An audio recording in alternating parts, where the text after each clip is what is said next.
श्री अक्रूर जी द्वारा स्तुति। अक्रूर जी ने श्री कृष्ण तथा बलराम जी के साथ व्रज से मथुरा नगरी लौटते समय यमुना जी में स्नान के पश्चात गायत्री मंत्र का जप करते हुए जब जल में डुबकी लगाई, तब उन्होंने शेष जी के गोद में विराजमान शंख चक्र गदा पद्मधारी भगवान श्री कृष्ण के साक्षात दर्शन किए थे। भगवान की अद्भुत झांकी देखकर उनका हृदय परमानंद से लबालब भर गया और प्रेम भाव का उद्रेक होने से नेत्रों से आंसू छलकने लगे। वे दोनों हाथ जोड़कर चरणों में नतमस्तक होकर गदगद स्वर में प्रभु की इस प्रकार से स्तुति करने लगे। प्रभु आप प्रकृति आदि समस्त कारणों के परम कारण हैं तथा आपके ही नाभि कमल से उन ब्रह्मा जी का आविर्भाव हुआ है जिन्होंने इस चराचर जगत की सृष्टि की है। मैं आपके चरणों में नमस्कार करता हूँ।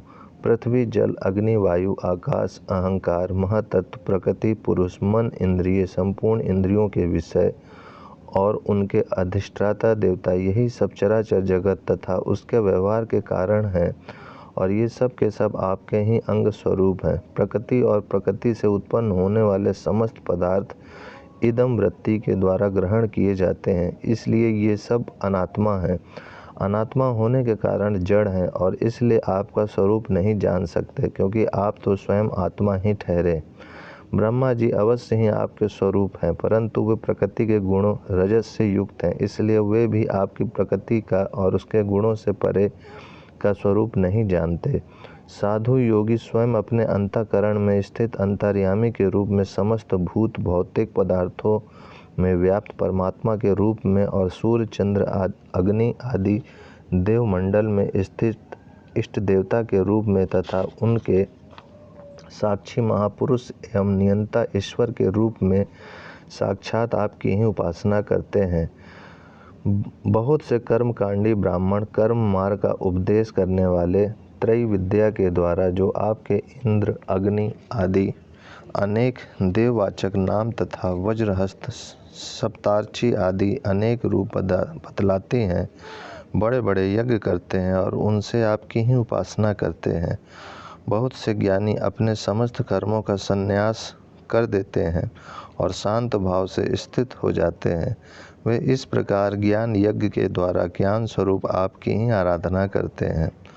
और भी बहुत से संस्कार संपन्न अथवा शुद्ध चित्त वैष्णव जन आपकी बतलाई हुई पांचरात्र आदि विधियों से तन्मय होकर आपके चतुर्व्यूह आदि अनेक और नारायण रूप एक स्वरूप की पूजा करते हैं। भगवान दूसरे लोग शिव जी के द्वारा बतलाए हुए मार्ग से, जिसके आचार भेद से अनेक अवान्तर भेद भी हैं, शिव स्वरूप आपकी ही पूजा करते हैं। स्वामी, जो लोग दूसरे देवताओं की भक्ति करते हैं और उन्हें आपसे भिन्न समझते हैं, वे सब भी वास्तव में आपकी ही आराधना करते हैं, क्योंकि आप इस समस्त देवताओं के रूप में हैं और सर्वेश्वर भी हैं। प्रभु, जैसे पर्वतों से सब और बहुत सी नदियाँ निकलती हैं और वर्षा के जल से भरकर घूमती घामते समुद्र में प्रवेश कर जाती हैं, वैसे ही सभी प्रकार के उपासना मार्ग घूम घाम कर देर सवेर आपके ही पास पहुँच जाते हैं। प्रभु, आपकी प्रकृति के 3 गुण हैं, सत्व, रज और तम। ब्रह्मा से लेकर स्थावर पर्यंत संपूर्ण चराचर जीव प्राकृतिक है और जैसे वस्त्र सूत्रों से ओतप्रोत रहते हैं, वैसे ही ये सब प्रकृति के उन गुणों से ही ओतप्रोत हैं, परंतु आप सर्वस्वरूप होने पर भी उनके साथ लिप्त नहीं हैं। आपकी दृष्टि निर्लिप्त है, क्योंकि आप समस्त वृत्तियों के साक्षी हैं। यह गुणों के प्रवाह से होने वाली सृष्टि अज्ञान मूलक है और वह देवता, मनुष्य, पशु, पक्षी आदि समस्त योनियों में व्याप्त है, परंतु आप उससे सर्वथा अलग हैं, इसलिए मैं आपको नमस्कार करता हूँ। अग्नि आपका मुख है, पृथ्वी चरण है, सूर्य और चंद्र नेत्र हैं, आकाश नाभि है, दिशाएं कान हैं, स्वर्ग सिर है, देवेंद्रगण भुजाएं हैं, समुद्र कोख है और यह वायु ही आपकी प्राण शक्ति के रूप में उपासना के लिए कल्पित हुई है। वृक्ष और औषधियाँ रोम है, मेघ सिर के केश हैं, पर्वत आपके अस्थि समूह और नख हैं, दिन और रात पलकों का खोलना और मींचना है। प्रजापति जनेंद्रिय हैं और वृष्टि ही आपका वीर है। अविनाशी भगवान, जैसे जल में बहुत से जलचर जीव और गूलर के फलों में नन्हे नन्हे कीट रहते हैं, उसी प्रकार उपासना के लिए स्वीकृत आपके मनोमय पुरुष रूप में अनेक प्रकार के जीव जंतु से भरे हुए लोक और उनके लोकपाल कल्पित किए गए हैं। प्रभु, आप क्रीड़ा करने के लिए पृथ्वी पर जो जो रूप धारण करते हैं, वे सब अवतार लोगों के शोक मोह को धो बहा देते हैं और फिर सब लोग बड़े आनंद से आपके निर्मल यश का गान करते हैं। प्रभु, आपने वेदों, ऋषियों, औषधियों और सत्यव्रत आदि की रक्षा दीक्षा के लिए मत्स्य रूप धारण किया था और प्रलय के समुद्र में स्वच्छंद विहार किया था। आपके मत्स्य रूप को मैं नमस्कार करता हूँ। आपने ही मधु और कैटब नाम से असुरों के संहार करने के लिए हयग्रीव अवतार ग्रहण किया था। मैं आपके उस रूप को भी नमस्कार करता हूँ। आपने ही विशाल कच्छप रूप ग्रहण करके मंदराचल को धारण किया था। आपको मैं नमस्कार करता हूँ। आपने ही पृथ्वी के उद्धार के लिए लीला करने के लिए वराह रूप स्वीकार किया था। आपको मेरा बारंबार नमस्कार है। प्रहलाद जैसे साधुजनों का भेद भय मिटाने वाले प्रभु, आपके उस अलौकिक नरसिंह रूप को मैं नमस्कार करता हूँ। आपने वामन रूप ग्रहण करके अपने पंगों से तीनों लोकों को नाप डाला। आपको मैं नमस्कार करता हूँ। धर्म का उल्लंघन करने वाले घमंडी क्षत्रियों के वन का छेदन कर देने के लिए आपने भृगुपति परशुराम रूप ग्रहण किया था। मैं आपके उस रूप को नमस्कार करता हूँ। रावण का नाश करने के लिए आपने रघुवंश में भगवान राम के रूप में अवतार ग्रहण किया था। मैं आपको नमस्कार करता हूँ। वैष्णव जनों तथा यदुवंशियों का पालन पोषण करने के लिए आपने ही अपने को वासुदेव, संकर्षण, प्रद्युम्न और अनिरुद्ध इस चतुर्युग के रूप में प्रकट किया है। मैं आपको बार बार नमस्कार करता हूँ। दैत्य और दानवों को मोहित करने के लिए आप शुद्ध अहिंसा मार्ग के प्रवर्तक बुद्ध का रूप ग्रहण करेंगे। मैं आपको नमस्कार करता हूँ। और पृथ्वी के क्षत्रिय जब मलेच्छ पराय हो जाएंगे, तब उनका नाश करने के लिए आप ही कलिक के रूप में अवतीर्ण होंगे। मैं आपको नमस्कार करता हूँ। भगवान, ये सब के सब जीव आपकी माया से मोहित हो रहे हैं और इस मोह के कारण ही यह मैं हूँ और यह मेरा है, इस झूठे दुराग्रह में फंसकर कर्म के मार्गों में भटक रहे हैं। मेरे स्वामी, इस प्रकार मैं भी स्वप्न में दिखने वाले पदार्थों के समान झूठे देह गे पत्नी, पुत्र और धन स्वजन आदि को सत्य समझकर उन्हीं के मोह में फंस रहा हूँ और भटक रहा हूँ। मेरी मूर्खता तो देखिए प्रभु, मैंने अनित्य वस्तुओं को नित्य, अनात्मा को आत्मा और दुख को सुख समझ लिया। भला इस उल्टी बुद्धि की भी कोई सीमा है? इस प्रकार अज्ञान व सांसारिक सुख दुख आदि द्वंद्वों में ही रम गया और यह बात बिल्कुल भूल गया कि आप ही हमारे सच्चे प्यारे हैं। जैसे कोई अनजान मनुष्य जल के लिए तालाब पर जाए और उसी से पैदा हुए सिवार आदि घासों से ढका देखकर ऐसा समझ ले कि यहाँ जल नहीं है तथा सूर्य की किरणों में झूठ मूठ प्रतीत होने वाले जल के लिए मृगतृष्णा की ओर दौड़ पड़े, वैसे ही मैं अपनी ही माया से छिपे रहने के कारण आपको छोड़कर विषयों में सुख की आशा से भटक रहा हूँ। मैं अविनाशी अक्षर वस्तु के ज्ञान से रहित हूँ। इसी से मेरे मन में अनेक वस्तुओं की कामना और उनके लिए कर्म करने के संकल्प उठते ही रहते हैं। इसके अतिरिक्त ये इंद्रियां भी, जो बड़ी प्रबल एवं दुर्दमनीय हैं, मन को मत कर बलपूर्वक इधर उधर घसीट ले जाती हैं। इसीलिए इस मन को मैं रोक नहीं पाता। इस प्रकार भटकता हुआ मैं आपके उन चरण कमलों की छत्र छाया में आ पहुँचा हूँ, जो दुष्टों के लिए दुर्लभ है। मेरे स्वामी, इसे भी मैं आपका कृपा प्रसाद ही मानता हूँ, क्योंकि पद्मनाभ, जब जीव के संसार से मुक्त होने का समय आता है, तब सत्पुरुषों की उपासना से चित्तवृत्ति अपने आप शांत होने लगती है। प्रभु, आप केवल विज्ञान स्वरूप हैं, विज्ञान घन हैं। जितनी भी प्रतीतियाँ होती हैं, जितनी भी वृत्तियाँ हैं, उन सब के आप ही कारण और अधिष्ठान हैं।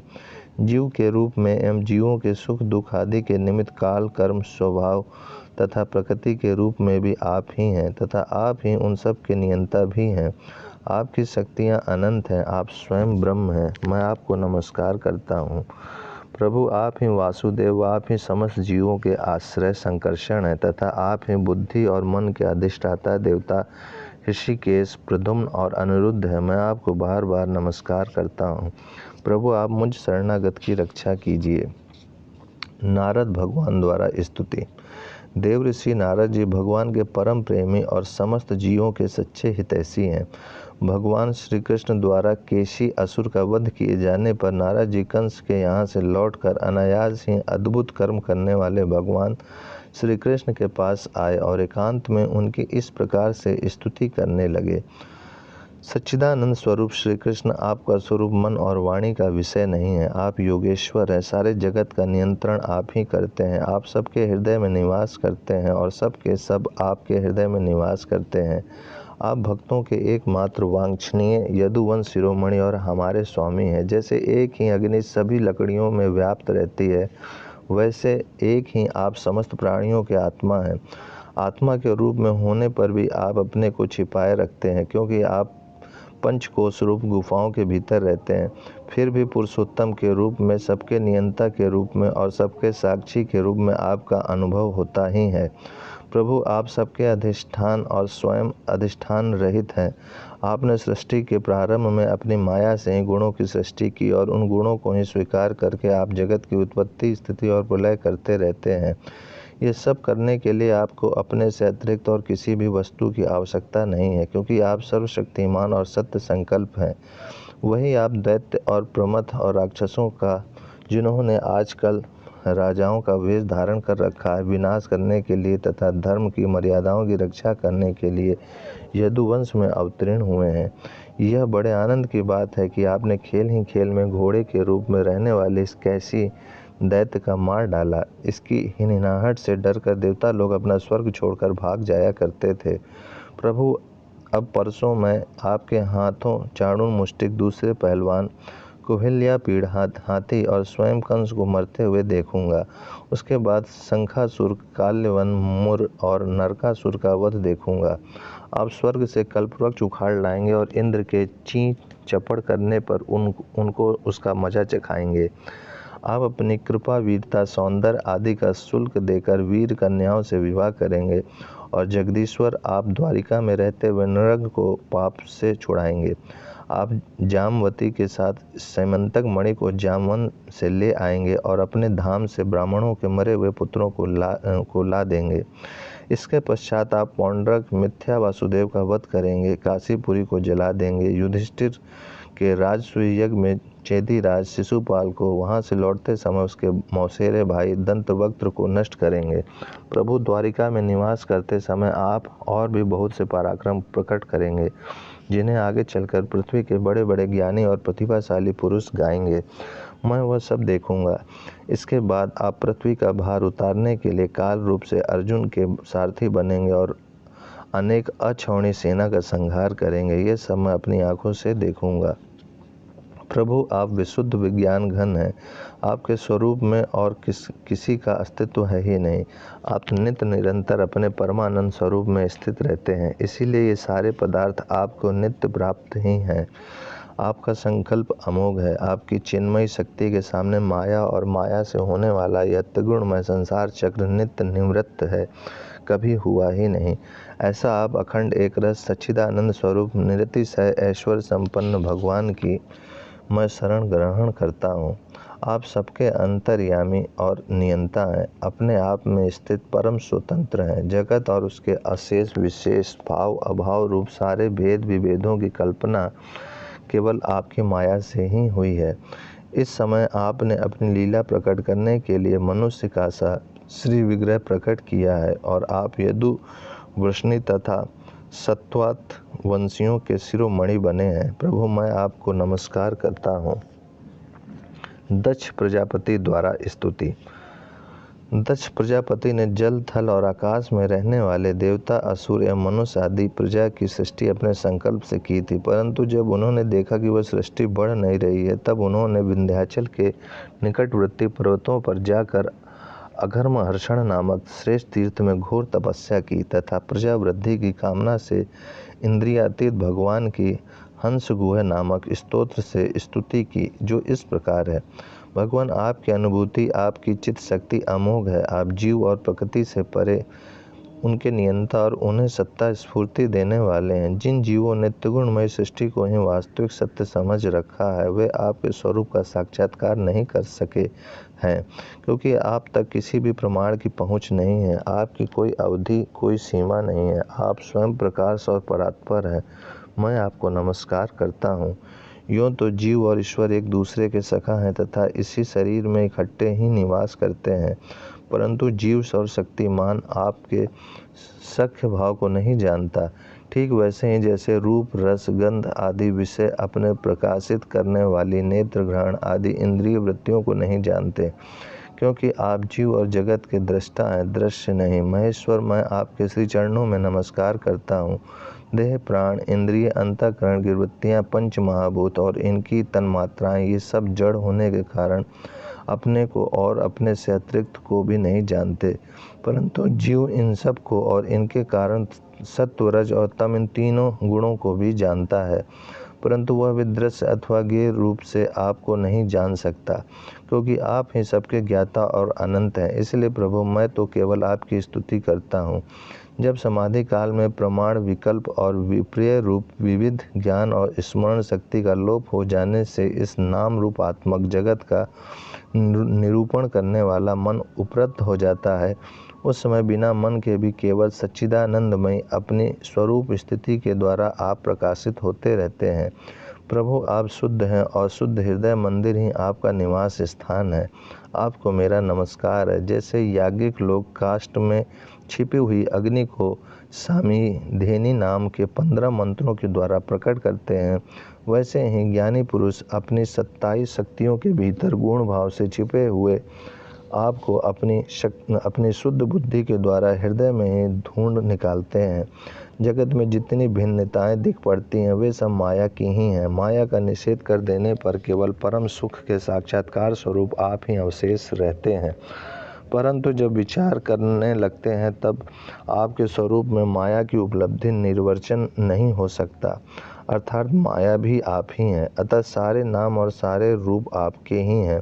प्रभु, आप मुझ पर प्रसन्न होइए, मुझे आत्म प्रसाद से पूर्ण कर दीजिए। प्रभु, जो कुछ वाणी से कहा जाता है अथवा जो कुछ मन, बुद्धि और इंद्रियों से ग्रहण किया जाता है, वो आपका स्वरूप नहीं है, क्योंकि वह तो गुण रूप है और आप गुणों की उत्पत्ति और प्रलय के अधिष्ठान है।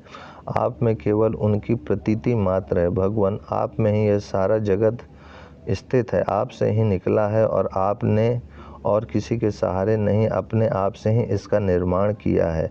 यह आपका ही है और आपके लिए ही है। इसके रूप में बनने वाले भी आप हैं और बनाने वाले भी आप ही हैं। बनने बनाने की विधि भी आप ही हैं। आप ही सबसे काम लेने वाले भी हैं। जब कार्य और कारण का भेद नहीं था, तब भी आप स्वयं सिद्ध ज्ञान स्वरूप से स्थित थे। इसी से आप सबके कारण भी हैं। सच्ची बात तो यह है कि आप जीव जगत के भेद और स्वगत भेद से सर्वथा रहित एक अद्वितीय हैं। आप स्वयं ब्रह्म हैं। आप मुझ पर प्रसन्न हो। प्रभु, आपकी शक्तियाँ वादी प्रतिवादियों के विवाद और संवाद एक मत का विषय होती हैं और उन्हें बार बार मोह में डाल दिया करती हैं। आप अनंत, अप्राकृतिक, कल्याण गणों से युक्त एवं स्वयं अनंत हैं। मैं आपको नमस्कार करता हूँ। भगवान, उपासक लोग कहते हैं कि हमारे प्रभु हस्त पाद आदि से युक्त साकार विग्रह हैं, और सांख्यवादी कहते हैं कि भगवान हस्त पद आदि विग्रह से रहित निराकार हैं। यद्यपि इस प्रकार वे एक ही वस्तु के दो परस्पर विरोधी धर्मों का वर्णन करते हैं, परंतु फिर भी उसमें विरोध नहीं है, क्योंकि दोनों एक ही परम वस्तु में स्थित हैं। बिना आधार के हाथ पैर आदि का होना संभव नहीं, और निषेध की भी कोई न कोई अवधि होनी ही चाहिए। आप वही आधार और निषेध की अवधि हैं। इसीलिए आप साकार निराकार दोनों से ही अविरुद्ध सम पर ब्रह्म हैं। प्रभु, आप अनंत हैं। आपका ना तो कोई प्राकृतिक नाम है और ना कोई प्राकृतिक रूप। फिर भी जो आपके चरण कमलों का भजन करते हैं, उन पर अनुग्रह करने के लिए आप अनेकों रूपों में प्रकट होकर अनेकों लीलाएं करते हैं तथा उन रूपों एवं लीलाओं के अनुसार अनेकों नाम धारण कर लेते हैं। परमात्मन, आप मुझ पर कृपा प्रसाद कीजिए। लोगों की उपासनाएं पराय साधारण कोटि की होती हैं। अतः आप सबके हृदय में रहकर उनकी भावना के अनुसार भिन्न भिन्न देवताओं के रूप में प्रतीत होते रहते हैं।